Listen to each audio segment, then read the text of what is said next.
Blood looks exactly like spilled espresso on a dark wool carpet. Most people don't know that, but Clara did. She also knew the man currently bleeding out in the penthouse foyer wasn't the real problem. The real problem was the C4 wired to the Lincoln Navigator downstairs.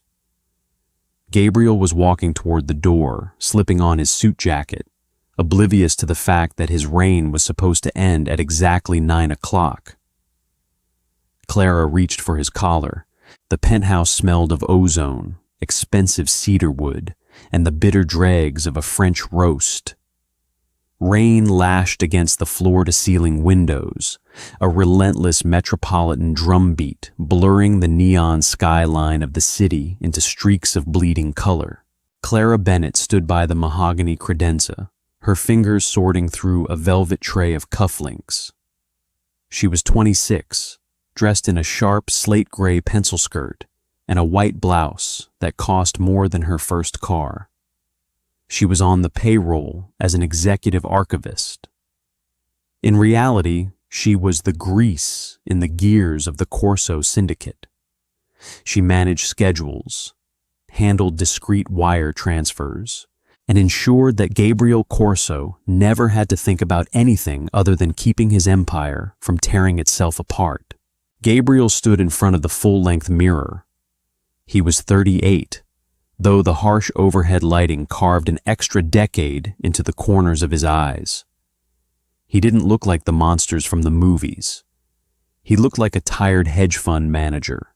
His hair was dark, clipped short, shot through with premature silver at the temples.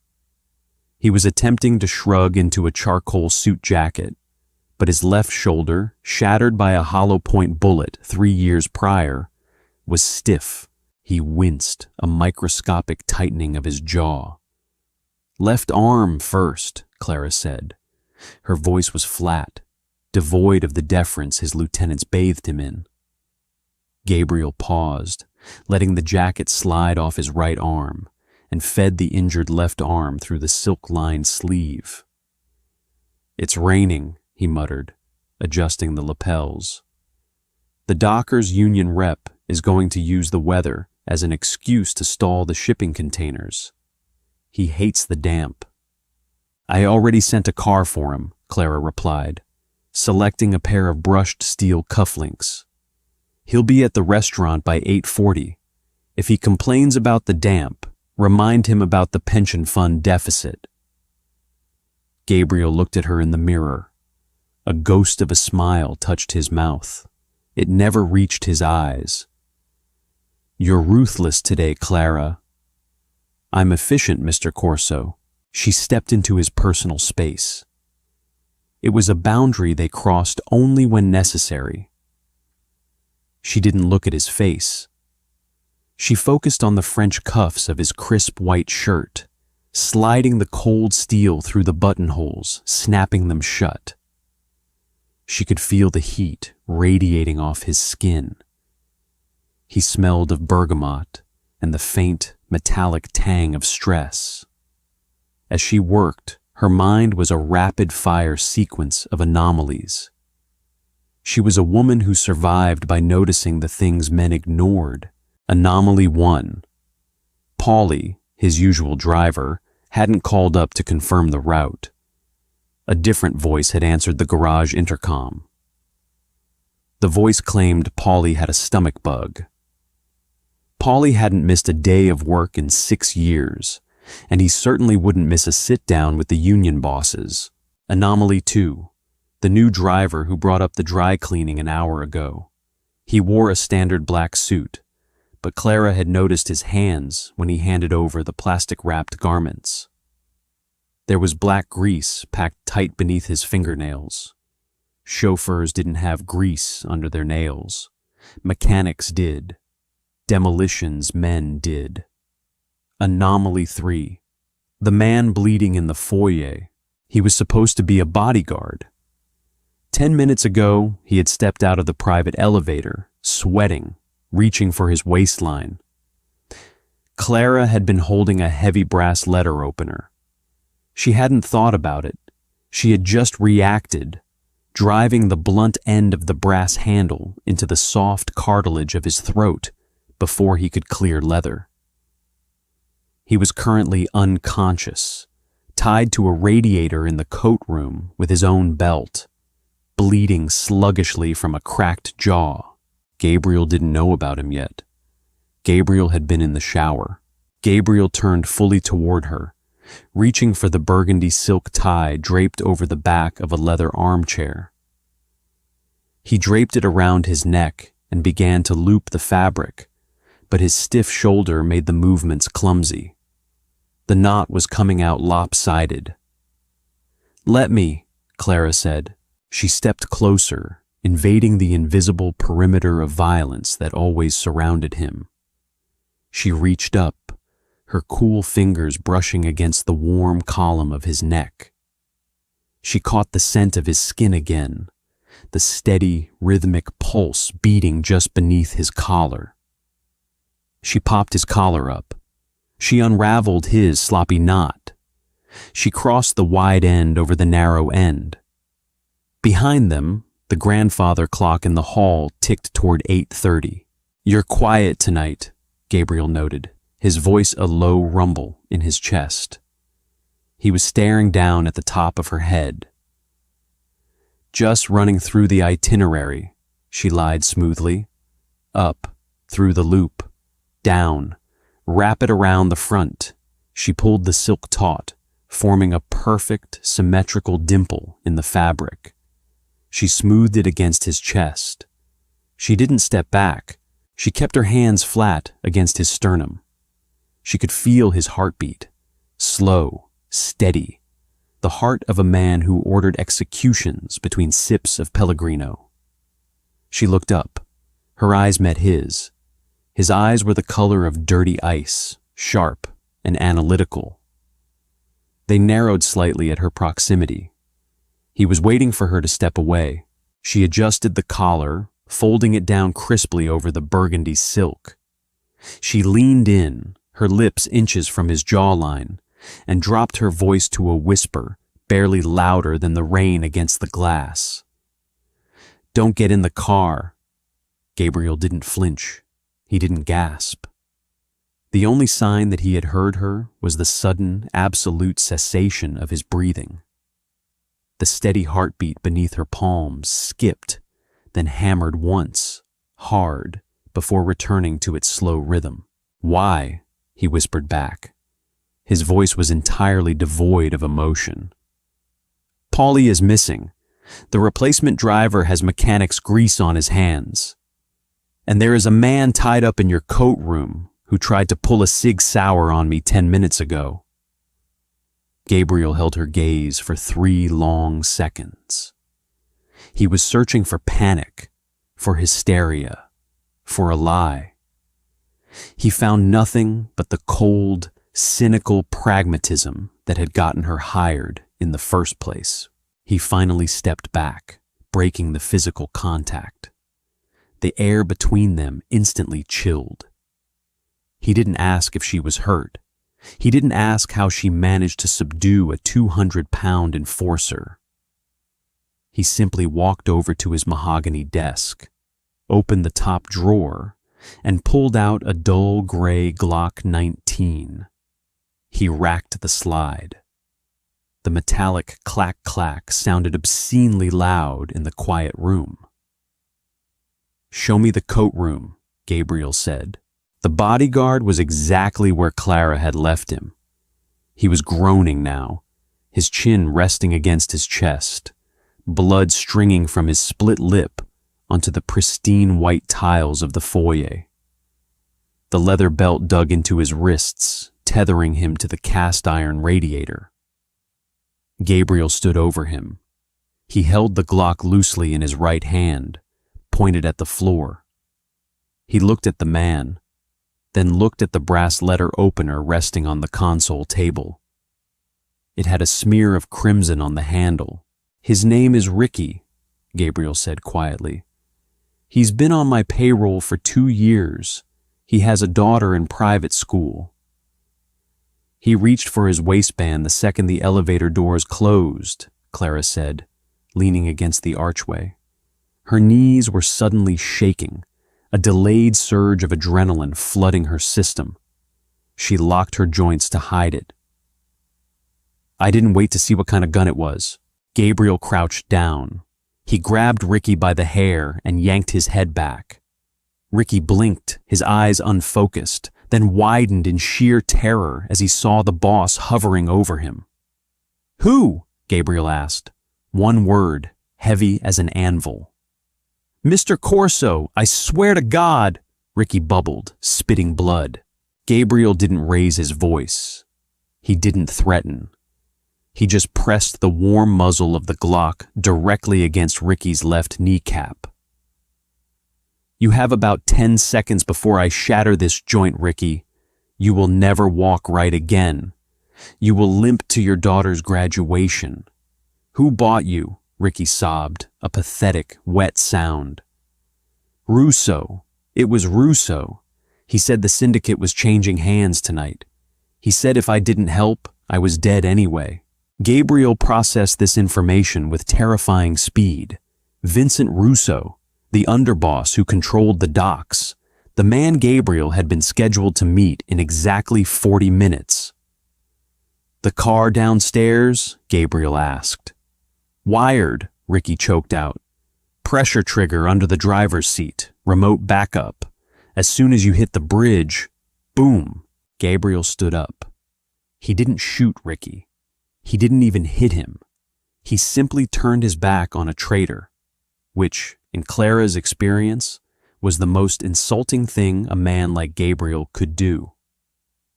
"Get your coat," Gabriel told Clara, walking back into the living room. "We're leaving?" "Russo isn't a patient man. If the car doesn't blow by 9:15, he'll send a cleanup crew here. We need to be gone." Clara moved to the closet.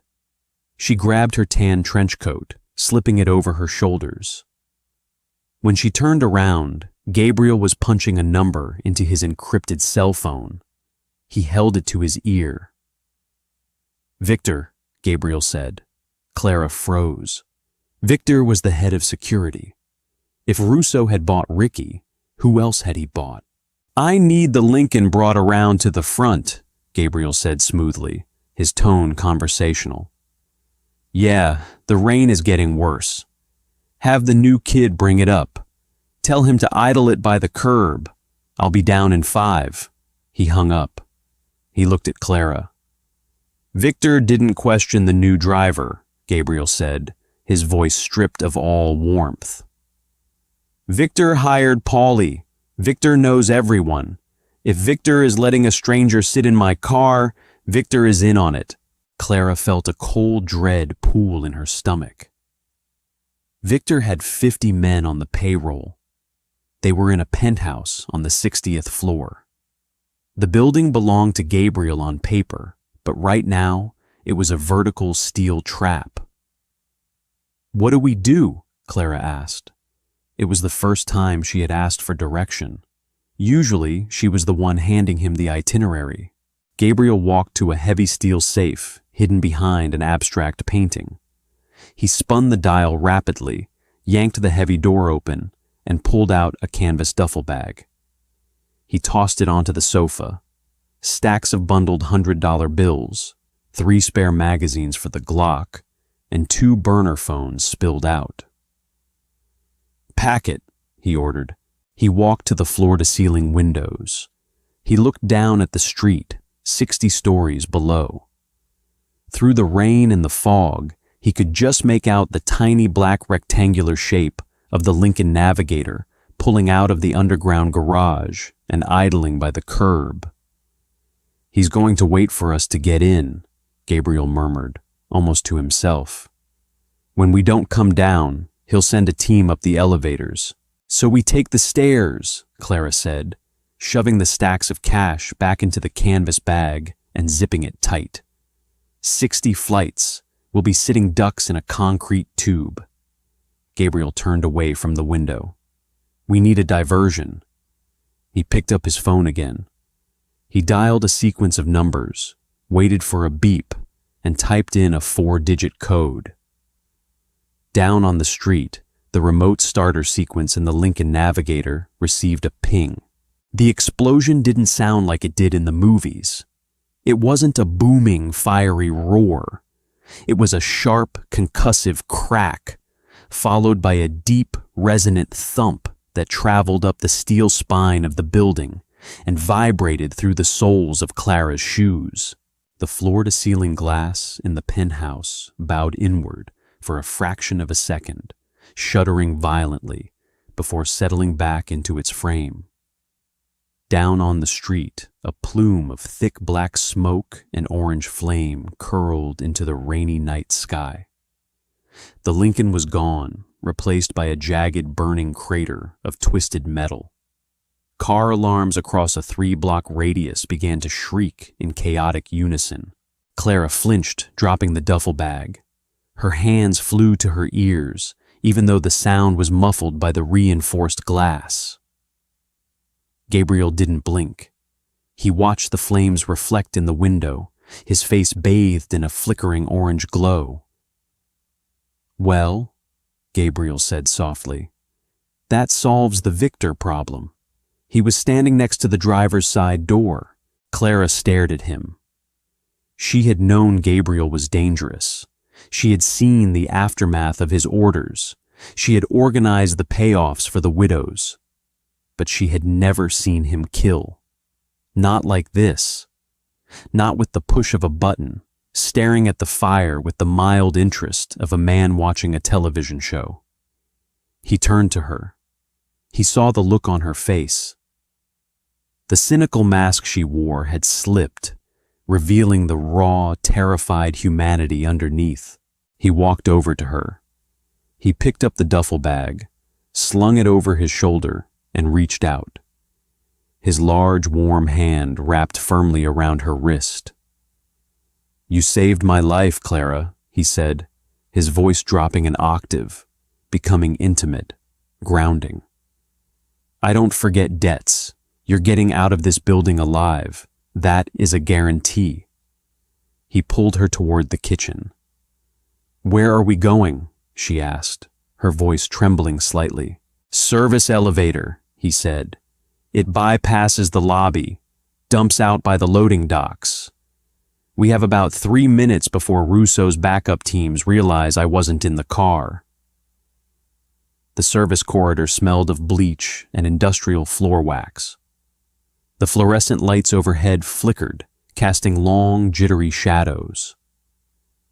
Gabriel swiped a key card, and the heavy metal doors of the freight elevator groaned open. They stepped inside. It was large enough to fit a forklift. The walls were scarred with deep scratches from years of moving furniture and catering equipment. Gabriel hit the button for the sub-basement. The elevator jerked downward. The hum of the motor was a loud, grinding drone. Clara leaned against the back wall, closing her eyes. Her chest heaved. The adrenaline was burning out, leaving behind a cold, shivering exhaustion. She hugged her arms around herself, trying to suppress the tremors. Gabriel watched her. He unbuttoned his suit jacket, reached behind his back, and unclipped a small, matte black compact pistol from a holster at the small of his back. He held it out to her. "Take it," he said. Clara opened her eyes and stared at the weapon. It looked heavy. It looked final. "I don't shoot," she said. "I do spreadsheets. I do logistics. I stabbed a man with a letter opener because I panicked. I am not a trigger puller." "You are tonight," Gabriel replied, stepping closer and pressing the cold grip into her palm. He closed her fingers around it. "Safety is off. Point and pull. If someone comes around a corner and they aren't me, you empty the magazine into their chest. Do you understand?" "Gabriel." "Do you understand, Clara?" he barked, the sudden volume making her jump. It wasn't anger. It was command. He needed her focused. "I understand," she whispered, her fingers gripping the textured polymer handle. The elevator display ticked down. 40, 39, 38. Suddenly, the grinding hum of the motor stopped. The lights in the cab died, plunging them into absolute, suffocating darkness. The elevator shuddered violently, the brakes screeching against the rails before slamming to a halt. Clara gasped, stumbling forward. Gabriel caught her arm, his grip bruising. "They cut the main breaker," Gabriel hissed in the dark. "They're locking down the grid." "Are we trapped?" Clara asked, her voice spiking with panic. The walls of the cab felt like they were closing in. "No." Gabriel's voice was right next to her ear. She could hear the rustle of his suit as he moved. He clicked on a small tactical flashlight, holding it in his left hand, the beam cutting through the darkness to illuminate a square access panel in the ceiling. "Boost me up." Clara holstered the small pistol in the deep pocket of her trench coat. She locked her hands together, creating a stirrup. Gabriel stepped into her hands.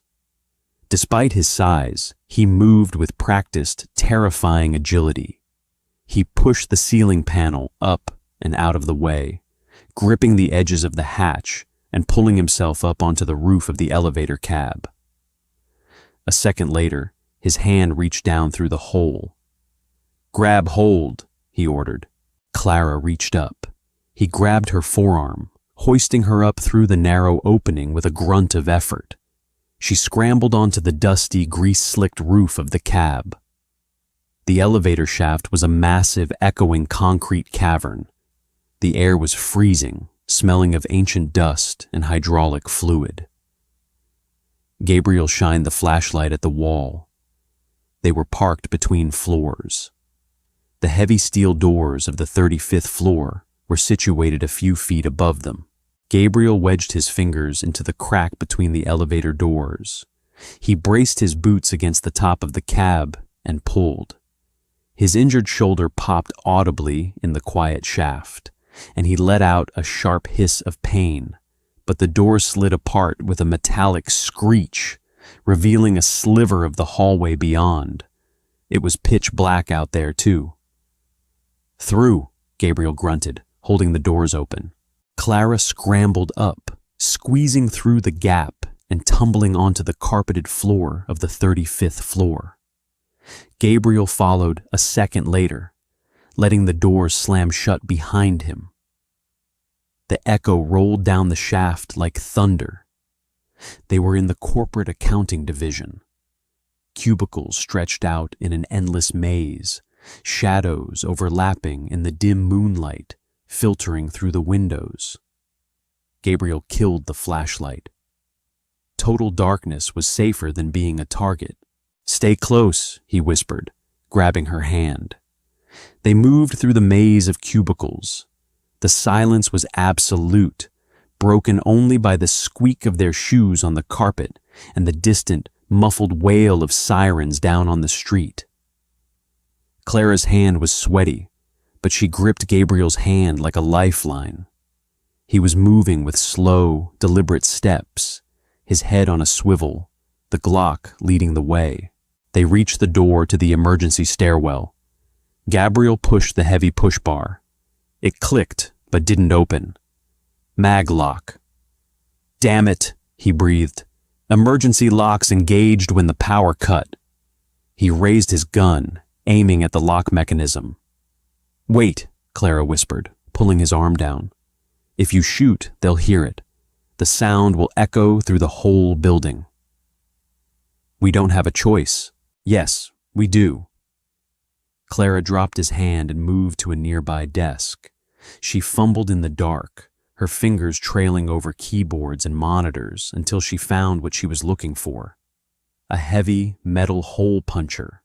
She walked to the fire door. "Step back." She swung the heavy steel device like a hammer, smashing it into the glass panel of the fire alarm pull station on the wall. The glass shattered. She reached in and yanked the lever down.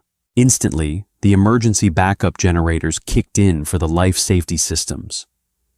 The corridor was bathed in flashing, strobing white light, and a deafening, piercing alarm began to scream through the ceiling speakers. Click. The maglock on the stairwell door disengaged, designed to let people flee during a fire. Gabriel stared at her, the strobe lights illuminating the fierce, feral grin that suddenly stretched across his face. "Executive Archivist," he said over the blaring alarm. "I manage the fire drills too," she yelled back. He kicked the door open. The stairwell was illuminated by dim, battery-powered emergency lights. 35 flights, Gabriel said, plunging downward. "Run!" They ran. The descent was a grueling, knee-jarring blur, around and around, pivoting on the concrete landings, their breathing growing ragged. Clara's lungs burned. The pencil skirt restricted her movement, so on the 28th floor landing, she stopped, grabbed the hem, and ripped it up the seam to her mid-thigh. Gabriel paused, glancing back at her as she tore the fabric. He didn't comment, just offered his hand again. By the time they hit the 15th floor, Clara's legs felt like lead. Every step sent a shockwave of pain up her spine. Gabriel wasn't faring much better. He was sweating profusely, his face pale, his left arm hanging slightly lower than his right. The exertion was taking a toll on his old injury. On the 10th floor landing, the stairwell door below them suddenly burst open. 2 men in dark tactical gear stepped onto the landing. They had assault rifles slung across their chests. They looked up, spotting Gabriel and Clara descending toward the 11th floor. "Contact!" one of the men yelled, raising his rifle.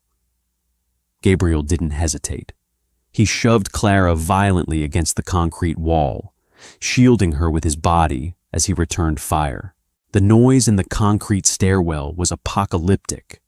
The deafening roar of the Glock mixed with the rapid, tearing sound of automatic gunfire. Bullets chewed into the concrete steps, sending shards of stone and dust flying into the air. Clara screamed, dropping to her knees, covering her head. She felt a sharp sting on her cheek as a piece of shrapnel grazed her skin. Gabriel fired 3 times in rapid succession. Bam, bam, bam. The man in the front jerked backward, dropping his rifle, and tumbled down the stairs in a loose sprawl of limbs. The second man ducked behind the reinforced steel door of the 9th floor, spraying wildly upward. Gabriel's gun clicked empty. He swore, dropping the magazine and slapping a fresh one from the duffel bag into the grip. "We can't stay here," Gabriel yelled over the ringing in their ears. "He's pinning us down." Clara looked down. Through the gap in the stairs, she could see the barrel of the rifle poking out from behind the door on the 9th floor. He was waiting for them to move. She reached into her coat pocket, her fingers wrapped around the cold, textured grip of the compact pistol Gabriel had given her. She didn't think about the spreadsheet. She didn't think about her sister's medical bills. She thought about the man who had just stood in front of her to take a bullet. She thought about the fact that she wanted to live. She crawled to the edge of the landing. "Clara, get back!" Gabriel roared, reaching for her. She ignored him. She aimed the small pistol down the gap in the stairwell, pointing it directly at the space behind the heavy steel door where the gunman was hiding. She closed her eyes. She pulled the trigger. The recoil snapped her wrist back painfully, the sharp crack of the pistol echoing over the ringing silence. She pulled it again, and again, and again, firing blindly through the gap. She heard a sharp grunt of pain from below. The rifle clattered to the concrete floor. Gabriel didn't waste a second. He vaulted down the remaining steps of the flight, his Glock raised. He rounded the corner, A single shot echoed up the shaft. Then, silence. Clara lay on the landing, gasping for air, the small pistol smoking in her trembling hand. She felt sick. Her stomach churned violently. Gabriel slowly walked back up the half-flight of stairs. His suit was covered in concrete dust. There was a smear of blood on his cheek. He looked down at her. His icy eyes were wide, a strange mixture of shock and profound respect burning in the dim emergency light. He knelt beside her. He gently took the pistol from her cramped, trembling fingers and clicked the safety back on. "You got him in the shoulder," Gabriel said quietly. "He dropped his weapon." "Did you?" Clara couldn't finish the sentence. "I finished it," Gabriel said bluntly. He didn't sugarcoat it. He didn't protect her from the reality of what they were doing. "We have 9 floors left. Can you walk?" Clara looked at him. She wiped the sweat and concrete dust from her forehead, her hand coming away stained with a streak of blood from the graze on her cheek. "I can walk," she said, her voice shaking but resolute. Gabriel stood up, offering his hand. She took it, pulling herself up. He didn't let go.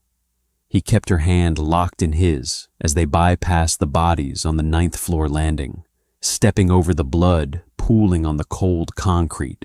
The descent continued, the silence between them heavier now, weighted with the shared intimacy of violence. They weren't boss and employee anymore.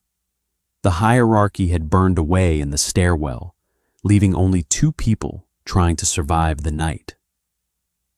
The final 9 flights were a grueling exercise in muscle failure. Clara's calves burned with a sharp lactic acid fire. The adrenaline was a receding tide, leaving behind cold nausea and a violent tremor in her hands. Gabriel moved in front of her, his pace relentless, but his left arm was completely motionless now, pinned tight against his ribs. His breathing was a wet, ragged rasp in the echoing stairwell. They hit the sub-basement landing. The heavy steel door marked loading dock. Authorized personnel only was locked, not magnetically. A heavy, old-fashioned deadbolt. Gabriel leaned his forehead against the cold, painted metal. He let out a long, slow breath.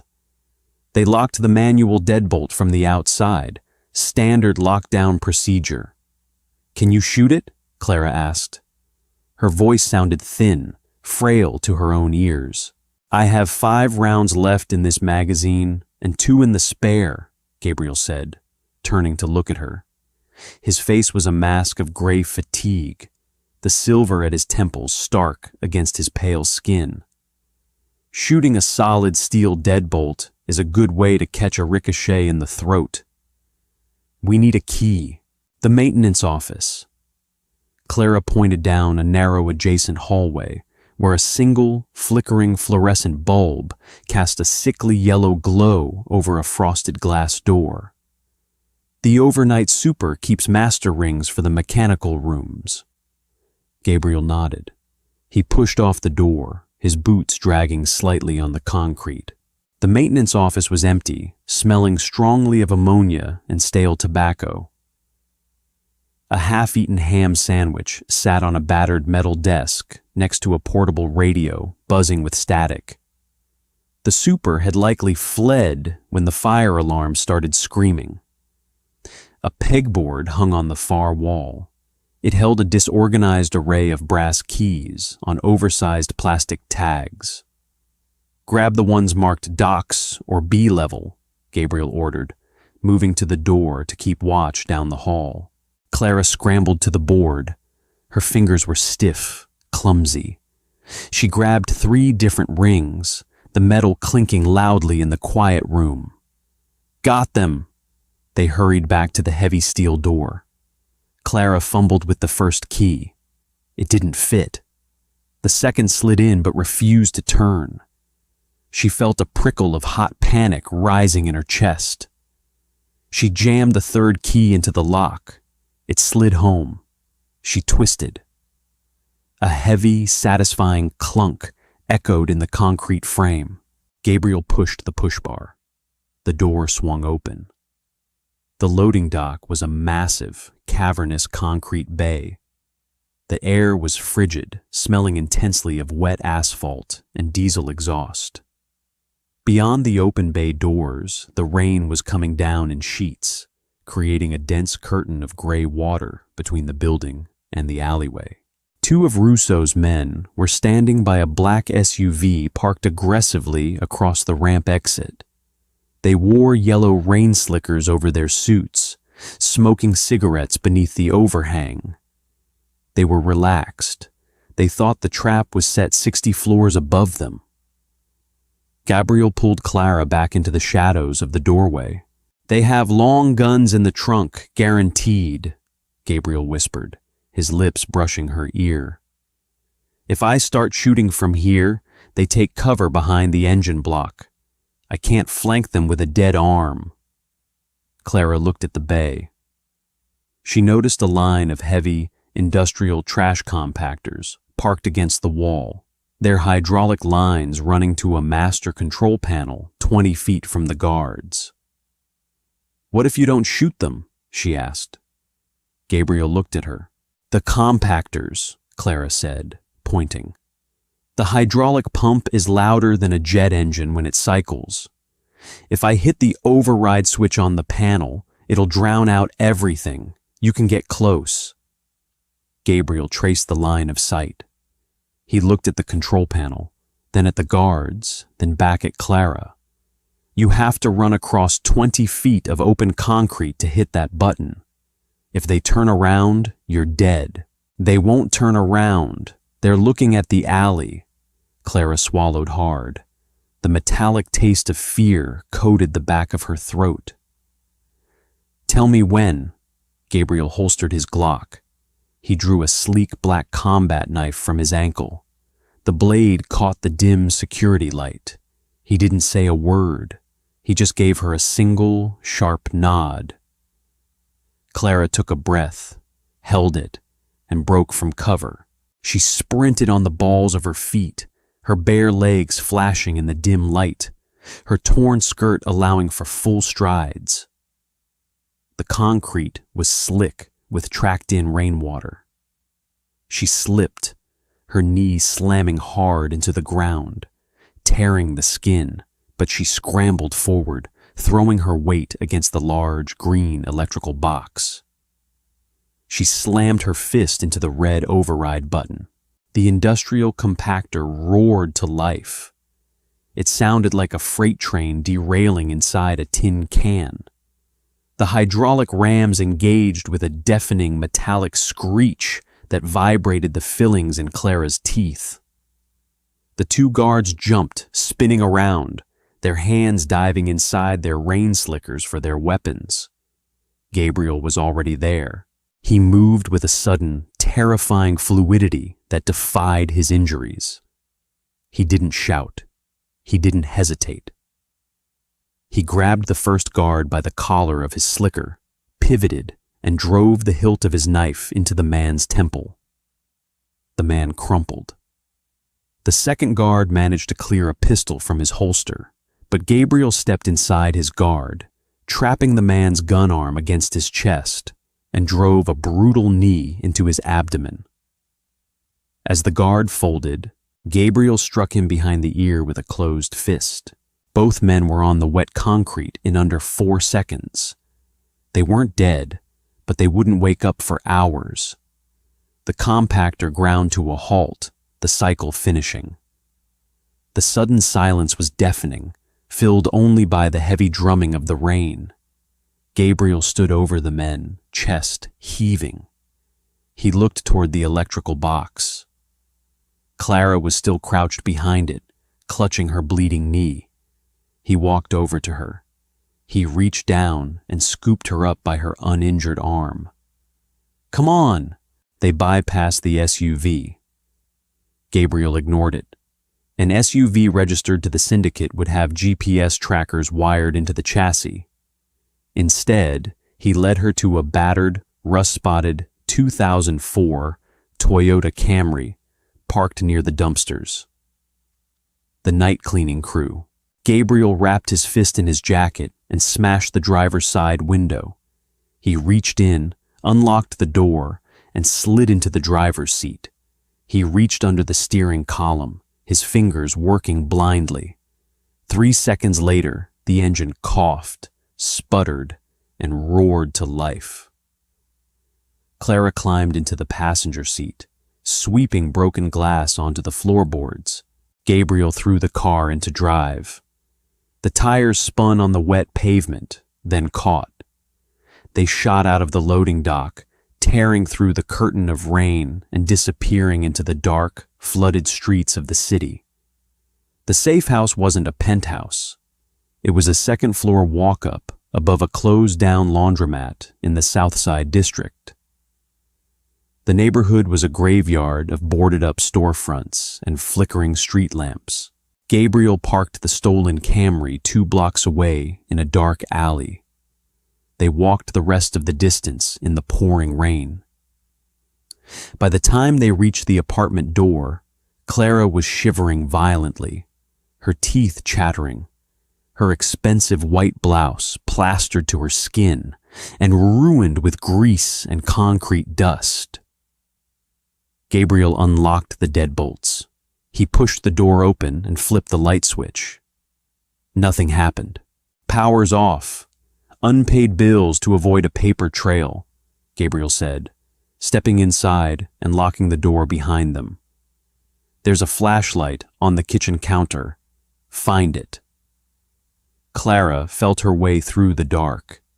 She bumped into a counter, her fingers brushing past a stack of mail until she felt the heavy cylindrical shape of a maglite. She clicked it on. The apartment was sparse. A threadbare couch, a small television sitting on a milk crate, a kitchenette coated in a thin layer of dust. The air smelled of mildew and old coffee. Gabriel walked past her into the small bathroom. Bring the light, Clara followed. Gabriel was standing by the sink. He gripped the edge of the porcelain with his right hand, his head bowed. The adrenaline had completely worn off. He looked like a man about to collapse. Help me get the jacket off, he rasped. Clara set the flashlight on the edge of the sink so the beam bounced off the mirror, illuminating the small room. She stepped up behind him. She gripped the collar of his ruined suit jacket and carefully peeled it down his arms. He hissed sharply through his teeth as she pulled the left sleeve over his injured shoulder. His white dress shirt was soaked with sweat and rain, but the left shoulder was soaked in something else. Blood. A deep, dark crimson stain expanding across the collarbone. You're bleeding, Clara said, her voice catching. It's an old wound. The tissue tore when I pulled the elevator doors open, Gabriel said. He unbuttoned the shirt with his right hand, struggling. Clara brushed his hand away. Stop, let me. She stood in front of him. She unfastened the remaining buttons, her knuckles grazing the hard, scarred planes of his chest. She pushed the wet fabric off his shoulders. His torso was a map of violence. Pale skin interrupted by the jagged, puckered lines of knife scars and the dark, indented craters of old bullet wounds. The worst was his left shoulder. A massive starburst scar sat just below his collarbone. The skin around it had torn open from the exertion, a ragged 2-inch laceration oozing dark blood down his chest. There's a first aid kit under the sink, Gabriel said, gripping the counter again, his knuckles turning white. Clara dropped to her knees, pulling a heavy plastic box from the cabinet. She opened it. Gauze, antiseptic, surgical tape, and a small, sterile suture kit. She stood up. She looked at the suture kit, then looked at the tear in his shoulder. I don't know how to sew a person, she said. It's like threading a needle, Gabriel said, his voice tight with pain. Clean it, pinch the skin together, push the needle through, tie a knot. Clara stared at him. She looked at his face in the mirror. He was watching her. He wasn't demanding. He was trusting her. She took a breath. She opened the iodine and poured it onto a square of gauze. "This is going to burn," she warned. "Do it." She pressed the iodine-soaked gauze directly into the open wound. Gabriel's entire body went rigid, his jaw locked, the muscles in his neck standing out like steel cables. A low, guttural groan escaped his throat, but he didn't pull away. Clara wiped away the blood, her hands surprisingly steady. She ripped open the sterile packaging of the suture needle. The thread was black, slick. She stepped closer. She placed her left hand flat against his chest to steady herself. His skin was burning hot. She pinched the torn edges of his scar tissue together. "Hold still," she whispered. She pushed the curved needle through his flesh. Gabriel flinched, his hand gripping the edge of the sink so hard the porcelain creaked. Clara pulled the thread through, looping it, tying it tight. One stitch. She repeated the process. Her fingers became slick with his blood. The bathroom was dead silent, save for the heavy rain beating against the frosted window pane and the ragged sound of Gabriel's breathing. She tied the final knot, snipped the thread with a pair of surgical scissors, and taped a thick pad of gauze over the wound. She stepped back, dropping the scissors into the sink. Her hands were shaking again. She looked at them. They were covered in his blood. The same hands that organized his charity galas and approved his dry cleaning bills. Gabriel turned around. He reached out with his good arm. He took a clean towel from the rack, wet it under the cold tap, and gently wiped the blood from her hands. Clara looked up. He was standing close. Too close. The barrier of professionalism that had defined their relationship for 3 years was gone, incinerated by the car bomb and left in the concrete dust of the stairwell. He reached up. He used the damp towel to dab at the bleeding graze on her cheek where the concrete shrapnel had caught her. His touch was shockingly gentle for a man who had just dismantled 2 guards with his bare hands. "You killed a man tonight to save my life," Gabriel said softly, his icy eyes searching hers in the dim flashlight beam. "I shot a man," Clara corrected, her voice trembling. "I don't know if he died." "He died," Gabriel said. He didn't let her hide behind ambiguity. He forced her to look at the reality. "He would have killed us both. You did what you had to do." Clara swallowed hard. Tears suddenly blurred her vision, a delayed reaction to the sheer horror of the night. A single tear escaped, cutting a clean track through the dust on her face. Gabriel dropped the towel. He cupped her face in his large, calloused hand, his thumb catching the tear before it reached her jaw. "You are not a monster, Clara," he whispered. "You survived. There is no sin in surviving." He didn't kiss her.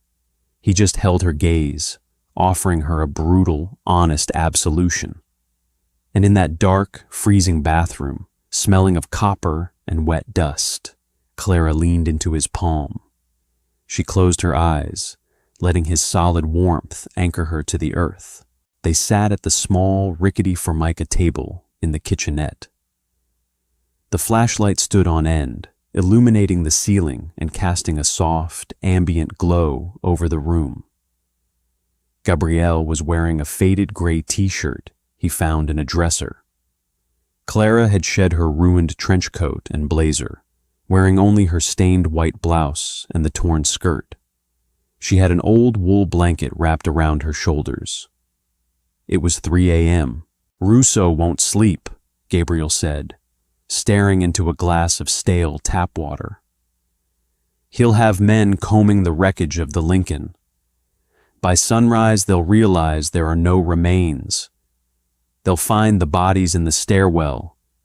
They'll find the guards at the loading dock. Will he run? Clara asked. Gabriel shook his head. Russo is arrogant, but he's not stupid. If he runs, he loses the city. He has to consolidate power before the other capos figure out he botched the hit. He'll call a meeting, the commission. When? Tomorrow morning, noon at the latest. He'll summon the family heads to his restaurant in Little Italy. He'll tell them I was assassinated by a rival faction. He'll demand they fall in line behind him to seek retaliation. Gabriel rubbed his eyes with his right hand. If they pledge to him, it's over. He controls the docks, the unions, and the muscle. I become a ghost.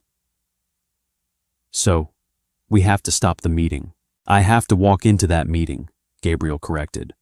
I have to show them I'm alive. But walking in isn't enough. Russo has his personal guard. He has half the capos in his pocket. If I walk in without leverage, he just shoots me in front of everyone and claims I was an imposter. I need to break him. How? Gabrielle looked at her. A heavy, cynical silence settled over the table. I don't know. Russo covers his tracks. He operates on cash and fear. I have no proof he ordered the hit. Ricky is tied to a radiator in a building swarming with Russo's men. Clara pulled the wool blanket tighter around herself. She stared at the scratch marks on the Formica table. Her mind, usually organized in neat rows of data and schedules, was scattered. But then, a piece of information clicked into place. A stray thought from earlier in the week. Wait, Clara said. She sat up straighter. Russo controls the docks, right? Yes. And he handles the shipping containers for the union. Clara, I know what my underboss does, Gabriel said, frustration leaking into his tone. No, listen to me. Clara leaned forward, her eyes catching the flashlight beam. 3 days ago, I was balancing the quarterly projections for the shell corporations, the ones we use to launder the casino revenue. Gabriel frowned. You manage the legitimate front, the clean money. There is no clean money, Gabriel. It all mixes eventually, Clara said, her tone sharp, devoid of deference. Russo submitted a requisition for a $3 million loan from the Central Syndicate Fund. He claimed it was for bribing the customs officials for a new shipment of imported electronics. I approved that loan, Gabriel said. I know you did, but he didn't use it for customs officials. Clara reached into the pocket of her ruined trench coat draped over a chair. She pulled out her sleek, encrypted tablet. Miraculously, the screen wasn't cracked. She powered it on, typing in a complex passcode. How do you know that? Gabriel asked, watching her fingers fly across the glass screen. Because I tracked the wire transfers. The $3 million went to a shell company in Panama, but from there, it didn't go to the Customs Port Authority. It was routed to a private holding account in Zurich. Clara spun the tablet around, pushing it across the table toward him. Gabriel leaned in, squinting at the spreadsheet. That account belongs to the Solnsevskaya Bratva, Clara said, quietly. The Russian mob. Gabriel's eyes widened. He looked up at her, the exhaustion vanishing from his face, replaced by a cold, terrifying clarity. Russo owes the Russians money. A lot of it, Clara confirmed. He's heavily leveraged in a bad real estate deal in Brighton Beach. He's bleeding cash. The Russians gave him a deadline. End of the month. That's why he made his move tonight. He didn't want to take over the syndicate to rule it. He wanted to take it over to liquidate the assets to pay off his debts. Gabriel stared at the screen. He read the numbers. The damning, undeniable digital footprint of a traitor. A slow, predatory smile spread across his face. It wasn't the polite smile he used for politicians. It was the smile of a wolf that had just found the sheep's throat. "The other capos hate the Russians," Gabriel murmured. "They fought a street war against them 10 years ago. If they find out Russo is selling our assets to pay Russian debts..." "They won't just refuse to follow him," Clara finished. "They'll skin him alive." Gabriel looked up from the tablet. He looked at Clara, really looked at her. He saw the sharp intelligence in her eyes, the steel backbone that had carried them down 35 flights of stairs, the blood on her hands that she hadn't washed off completely. "You're a terrifying woman, Clara Bennett," Gabriel said, a note of deep, genuine reverence in his voice. "I'm an archivist," she replied, a faint, cynical smirk touching the corner of her mouth. "I know where the bodies are buried because I balance the shovels." Gabriel stood up. The pain in his shoulder seemed completely forgotten. He picked up the Glock from the counter and checked the magazine. "Get some sleep," Gabriel said. "Tomorrow at noon, we're going to a restaurant." The rain broke just before dawn, leaving the city washed in a cold, brittle sunlight. By 10 o'clock, they had abandoned the safe house. Gabriel made 2 phone calls from a burner. The first was to an old-world tailor in the garment district who owed him blood money, resulting in a charcoal wool suit pulled off a mannequin and altered in 30 minutes. The second call was to a man named Dominic, a captain who ran the sanitation unions on the north side and who hated Vincent Russo more than he loved breathing. Clara bought a black crepe dress from a cash-only boutique down the block. It fit poorly around the shoulders, but it covered the bruises. She scrubbed the concrete dust from her hair in the boutique's tiny sink. When she met Gabriel on the sidewalk, he was favoring his left arm, his face pale with pain management, but the tailored wool hid the bandages and the blood. He looked exactly like the king he was supposed to be. They arrived at Il Cacciatore at exactly 5 minutes to noon. The restaurant was a South Philly institution, closed to the public today.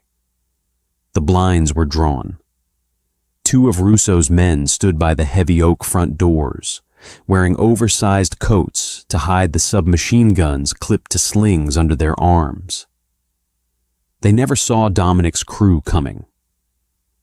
A black delivery van jumped the curb, pinning both guards against the brick facade with a sickening crunch of metal and bone. Dominic's men spilled out the back, dragging the unconscious guards into the alley. Gabriel didn't break his stride. Clara walked a half-step behind him, her hand gripping the encrypted tablet inside her cheap leather purse. Her heart hammered against her ribs, a violent, frantic bird trapped in a cage, but her face was a mask of sheer, cold porcelain. Gabriel pushed open the oak doors. The main dining room smelled of garlic, stale cigar smoke, and expensive leather. A long mahogany table had been dragged to the center of the room. 5 men sat around it, the heads of the 5 operational families. The capos. They were older men who remembered when the syndicate was fought over with baseball bats instead of wire transfers. Vincent Russo stood at the head of the table. He was a handsome man in his early 40s, wearing a light gray suit that screamed new money. He was holding a glass of Barolo, his face twisted in a mask of practiced theatrical grief. "A tragedy," Russo was saying, his voice echoing off the tin ceiling. Gabriel was a good man, but he was weak. He let the boundaries slip. And last night, a rival faction put a bomb in his car. They blew him to ash. We are vulnerable, gentlemen, unless we unify today, under me. You always were a terrible public speaker, Vincent. The room froze. Gabriel stood in the archway of the foyer, the dim lighting threw sharp shadows across the hollows of his cheeks. He stepped into the dining room. Clara followed, stepping out from behind him, her presence as shocking to the capos as a ghost. Women did not attend the commission. Russo dropped his wine glass. It shattered against the hardwood floor, dark red wine bleeding across the polished grain. "Gabriel," Russo whispered, the color draining from his face so fast he looked instantly jaundiced. The 5 capos at the table stiffened. 2 of them reached instinctively for their waistbands, but they stopped when Gabriel raised his right hand. He wasn't holding a weapon. He didn't need to. Dominic and 6 Northside enforcers filed into the room behind Gabriel, carrying matte black shotguns. "Sit down, Vincent," Gabriel commanded. The volume wasn't loud, but it carried the crushing weight of absolute authority. Russo didn't sit. He backed away from the table, his hand twitching toward his jacket. "It's a trick," he stammered, looking at the capos. "Look at him. He's a dead man walking. He brought outside guns into a sit-down." "I brought loyal guns," Gabriel corrected. He walked slowly toward the table. His left arm hung completely rigid by his side, but his posture was terrifyingly straight. "And I brought my archivist." He didn't look at Clara, but he nodded his head slightly. Clara stepped forward. The 5 capos stared at her. She felt their eyes, hard, judging, murderous, but she forced herself to meet the gaze of the oldest man at the table. Sal Moretti. He had a face like a dried walnut and controlled the gambling rings. She unzipped her purse. She pulled out the tablet, woke the screen, and placed it flat on the mahogany table right in front of Moretti. "What is this?" Moretti growled, his voice like grinding stones. "That is a ledger," Clara said. Her voice didn't shake. It was the same flat, clinical tone she used in boardrooms. 2 days ago, Vincent Russo requested a $3 million internal loan to pay off the Port Authority. That money was routed through a Panamanian shell company. If you look at row 42, Mr. Moretti, you'll see the final destination. Moretti pulled a pair of reading glasses from his breast pocket. He slid them on. He looked at the glowing screen. The dining room was dead silent. The only sound was the heavy, ragged breathing of Vincent Russo. Moretti's eyes scanned the routing numbers. He stopped. His jaw tightened, the muscles flexing visibly beneath his wrinkled skin. He looked up, peering over his glasses at Russo. "A private account in Zurich," Moretti read aloud. "Owned by an LLC registered to the Solntsevskaya Bratva, the Russian mob." The other 4 capos shifted in their seats, their expressions turning instantly lethal. The syndicate had lost dozens of men fighting the Russians for territory 7 years ago. "He's lying," Russo shouted, his voice cracking with panic. "She forged the ledgers.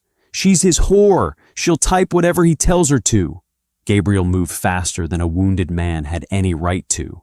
He crossed the remaining distance in 3 massive strides, grabbed Russo by the lapels of his expensive gray suit with his good right hand, and slammed him backward onto the mahogany table.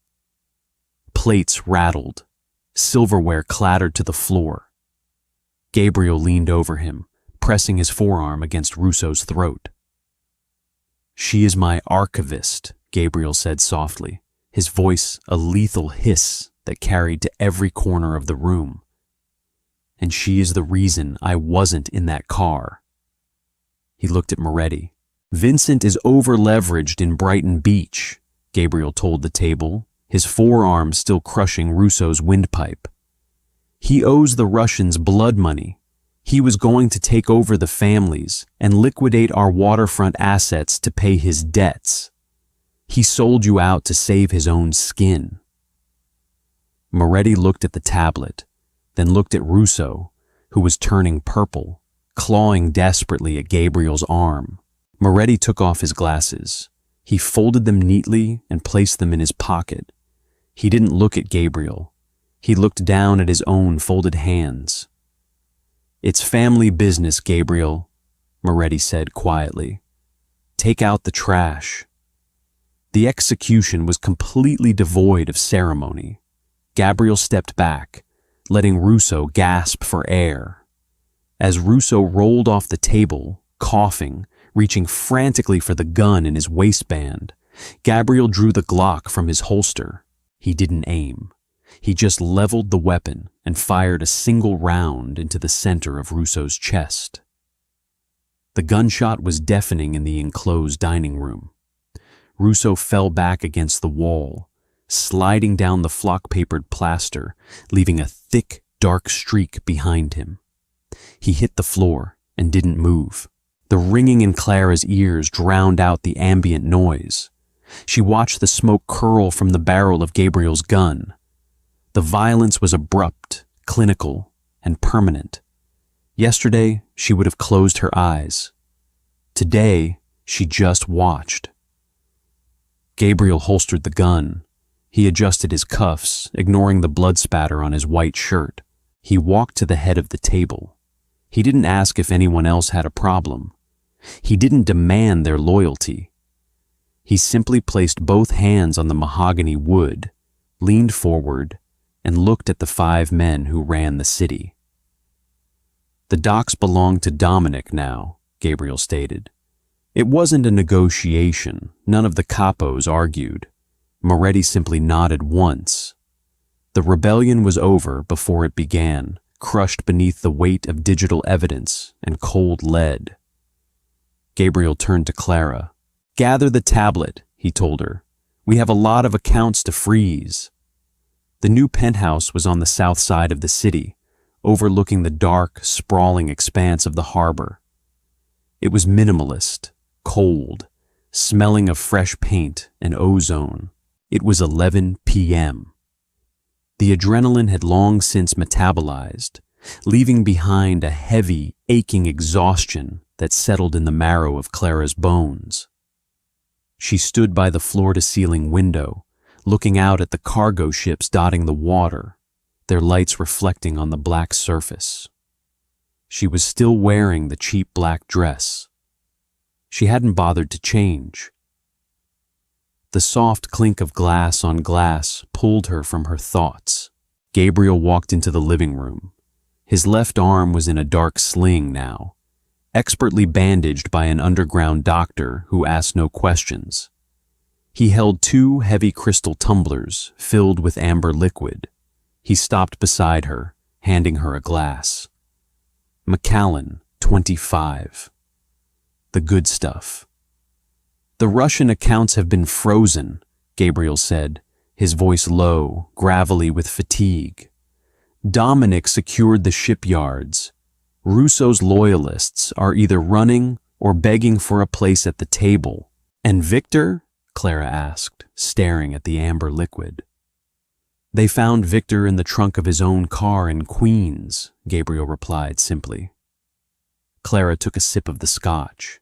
It burned a clean, fiery path down her throat, settling warmly in her empty stomach. "You can leave, Clara," Gabriel said softly. She turned to look at him. He wasn't looking at the city. He was looking at her. The icy, analytical stare was gone, replaced by something incredibly vulnerable, incredibly raw. "I can set up an account for you," Gabriel continued. 5 million, clean, Cayman routing, totally untraceable. You can go to London, Paris, wherever you want. You don't have to stay in this world. You don't belong here. "I shot a man in a stairwell last night, Gabriel. I watched you execute another man over lunch, Clara said. Her voice was steady. She stepped closer to him. If I go to Paris, I'm just a woman pretending she doesn't know what blood smells like. I can't go back to spreadsheets and 401ks. Gabriel looked down at her, his jaw clenched. This life will break you. It breaks everyone. It didn't break you. I was born broken. You weren't. Clara reached out. Her fingers bypassed the glass in his hand and lightly touched the lapel of his tailored jacket. She could feel the heat radiating from his chest, the steady rhythmic pulse of a man who survived against all odds. I'm not leaving, Clara whispered. She looked up, meeting his gaze. The cynical boundary between employer and employee had been incinerated, but they hadn't replaced it with romance. They had replaced it with something far more profound. Complicity. Absolute, unyielding trust forged in the dark. Gabriel set his glass on the windowsill. He reached out with his good right arm, sliding his hand to the back of her neck, his fingers curling into her hair. He pulled her flush against his chest. He didn't kiss her gently. He kissed her like a man drowning, like she was the last breath of air in the room. Clara dropped her glass. It shattered on the hardwood floor, scotch splashing across the floorboards. But she didn't care. She wrapped her arms around his neck, pulling him tighter, anchoring him, anchoring herself. When they finally broke apart, the silence in the penthouse was absolute. Gabriel rested his forehead against hers. His breathing was heavy, warm against her skin. Tomorrow, we audit the waterfront, he murmured. I'll have the ledgers ready by 8, Clara replied, her hands trailing down his chest. She paused, her fingers finding the knot of his silk tie. It was slightly crooked. With a small, cynical smile, she adjusted it, pulling it perfectly straight against his collar. Just don't get in any cars without me, she whispered. Gabriel's mouth curved into a real smile, reaching his eyes for the very first time. Never again.